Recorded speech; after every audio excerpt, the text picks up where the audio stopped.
Welcome to this explainer. Today, we're unpacking a massive, ongoing battle, landslide management in China. We'll be looking at this from both a deep historical and a modern engineering perspective, because understanding how a nation literally battles the ground beneath its feet, well, it teaches us a ton about global infrastructure survival in an age of rapidly shifting climates. Let's get right into it. To really grasp the scale of this issue, you've got to look at the geography first.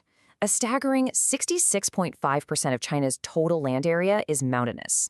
But it's not just the presence of mountains, right? It's that these regions are geologically incredibly complex.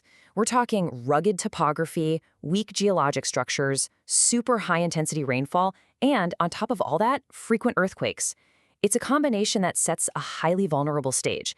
It's like the environment was practically engineered by nature to fail. Okay, let's dive into this, because this staggering number represents something deeply sobering. Over 257,000.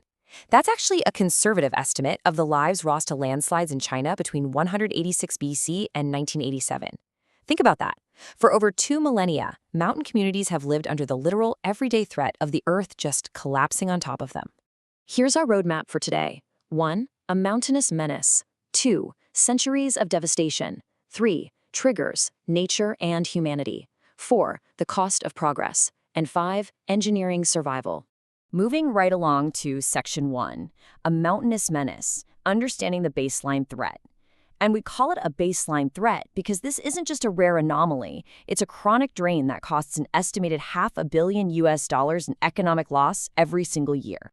Section 2, centuries of devastation, the historical record. And this brilliantly illustrates the horrific timeline of that devastation. Just look at the scale here. The earliest recorded event in Wudu, way back in 1806 BC, killed 760 people. Fast forward to 1718, an earthquake-induced landslide in Tongwei killed 40,000. And pay close attention to the domino effects here. This is absolutely crucial. In 1786, an earthquake triggered a massive slide that violently dammed the Dadu River. When that temporary dam finally gave way, the resulting flood traveled 1,400 kilometers and wiped out 100,000 people. Then again in 1920, the Haiwan earthquakes triggered 675 large Loess landslides, causing over 100,000 more deaths. We're talking about entire populations repeatedly erased by these compounding chain reactions of shaking earth and failing slopes. But we really must remember that behind these massive macro statistics is a deeply personal micro-human experience. Look at this excerpt from the Qing dynasty, written in the solemn aftermath of the 1718 disaster. It brings us right down to ground level. Bureaucrats and scholars of the era were dispatched to manage this unimaginable fallout. So it wasn't just a geological event for them, it was a profound societal rupture. Which brings us to Section 3, triggers, nature and humanity, or simply, why mountains fall. Now, what's really interesting here is the sheer scale of the Baimea landslide from September 1975 in northern Sichuan.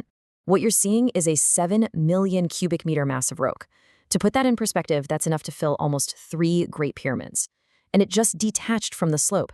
It didn't just slowly slide either. It moved at an astonishing 40 meters per second. That is literally highway speed. It traveled 3.5 kilometers and instantly wiped out everything in its path. But as dramatic as those natural catalysts are, the earthquakes, the intense monsoons, the melting snow, we really have to compare them to what's happening today. Intense population pressure has forced agriculture onto much steeper slopes. We're seeing large-scale deforestation, relentless road construction, and super aggressive mining exploitation. Humanity is now acting as a massive force multiplier here, accelerating the landslide process way, way beyond its natural rhythm. Section 4, the cost of progress. Infrastructure under siege. Take the 1982 Jippo-sized slide, for instance. It was an absolute economic disaster. 15 million cubic meters of earth shifted, and 2.3 million cubic meters of it slid directly into the Changjiang, which most of us know as the Yangtze River. Since this is China's most valuable artery for navigation, linking major industrial cities, this single slide created a massive barrier. It demanded tens of millions of dollars just for the stabilization and dredging efforts alone. And the human toll, sadly, remains grim. Looking at the data spanning from 1951 to 1987, you can clearly see the spikes. Despite all our modern advances in tracking and development, severe weather years still cause massive jumps in fatalities. Even in the modern era, the nation suffers an average of up to 150 deaths annually from these events. Nature absolutely still holds the upper hand. So the crucial point here is how these disasters fundamentally stall economic development. Just look at the toll on this 154-kilometer section of the Baoji-Tianshui Railway over a 40-year period. Traffic was disrupted for a cumulative total of 4,679 hours, and the cost of repairs, $675 million US dollars. When your vital transport arteries are constantly being severed by the mountains themselves, keeping the economy moving requires an immense, continuous financial hemorrhage. Section 5. Engineering Survival. Holding the mountain together. To fight back, engineers have developed a highly systematic toolkit. It usually starts with avoidance and relocation, because honestly, sometimes the smartest move is simply not to be there in the first place. But when infrastructure absolutely must exist, they attack the water problem. Because, and this is a really critical point, water is the ultimate lubricant for landslides. They use surface drainage to channel it away and subsurface drainage with deep drilling to pull it directly out of the earth. When that's not enough, they build massive support structures like retaining walls and ground anchors, or they employ excavation, literally flattening the top of the slope to reduce all that downward weight. Let's see how this builds out in reality.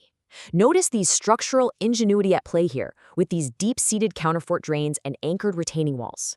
These aren't just blocks of concrete stacked against dirt. They actively suck destabilizing groundwater right out of the rock, while simultaneously driving enormous anchors deep into stable bedrock. They are literally pinning the fragile outer crust of the earth to its rigid core. It's a massive engineering feat. Which leaves us with a rather profound paradox to consider. As populations grow, our infrastructure expansion actively accelerates the occurrence of landslides by destabilizing slopes and removing forests. Yet, our increasingly brilliant engineering is the absolute only defense we have against those very same collapsing slopes. So I'll leave you with this to think about. If human expansion accelerates the threat, but human engineering is our only shield, who is ultimately winning the race? Thank you for joining me for this explainer. Keep questioning, keep learning, and I'll see you next time.